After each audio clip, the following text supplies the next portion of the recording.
ಕರುನಾಡ ಜನತೆಗೆ ನಮಸ್ಕಾರ. Welcome back to Shashi journey YouTube channel. ಹೊಸ ಕಂಟೆಂಟ್ ಜೊತೆ ಬಂದಿದ್ದೇನೆ. ಅದೇನಂತ ಬನ್ನಿ ನೋಡೋಣ.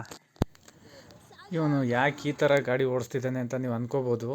ನಮ್ಮ ಅಪ್ಪನ ಗಾಡಿ ಪಂಚರ್ ಆಗಿತ್ತು, ಅದಕ್ಕೆ ಅದನ್ನು ಈಗೂ ತಗೊಂಡು ಹೋಗ್ಬೋದು ಪಂಚರ್ ಅಂಗಡಿ ಅಂತ ತೋರಿಸ್ಕೊಟ್ಟ. ಪಂಚರ್ ಆದಾಗ ನನ್ನ ಜೊತೆಲಿ ನಿಧಾನಕ್ಕೆ ಆರಾಮಾಗಿ ಬರ್ತಿದ್ದವನು ಪಂಚರ್ ಹಾಕ್ಸ್ಬಿಟ್ಟು ಕೊಟ್ಟೆ ಒಂದು ಕೈ ಗಾಡಿನ. ನೋಡಿ ಹೆಂಗೆ ಹೋಗ್ತಿದ್ದಾನೆ ಅಂತ. ಅದು ಎಕ್ಸೆಲ್ ಹೆವಿ ಡ್ಯೂಟಿನಲ್ಲಿ ಅದು ಡ್ಯಾನ್ಸ್ ಎಲ್ಲ ಆಡ್ಕೊಂಡು ಓಡಿಸ್ತಾನೆ ನೋಡಿ. ಈಗ ನೋಡಿ ಅಲ್ಲಿ ಡ್ಯಾನ್ಸ್ ಆಡೋದು ಅವನು. ಇನ್ನು ಬೇರೆ ಗಾಡಿ ಕೊಟ್ಬಿಟ್ರೆ ಹೆಂಗೆ. ಈ ವಿಡಿಯೋ ಇಷ್ಟ ಆದರೆ ಲೈಕ್ ಮಾಡಿ, ಕಮೆಂಟ್ ಮಾಡಿ, ಶೇರ್ ಮಾಡಿ ಮತ್ತು ಶಶಿ ಜರ್ನಿ ಯೂಟ್ಯೂಬ್ ಚಾನಲ್ಗೆ ಸಬ್ಸ್ಕ್ರೈಬ್ ಮಾಡಿ. ನಾಳೆ ಇನ್ನೊಂದು ಇಂಟ್ರೆಸ್ಟಿಂಗ್ ಸ್ಟೋರಿ ಜೊತೆ ಸಿಗೋಣ.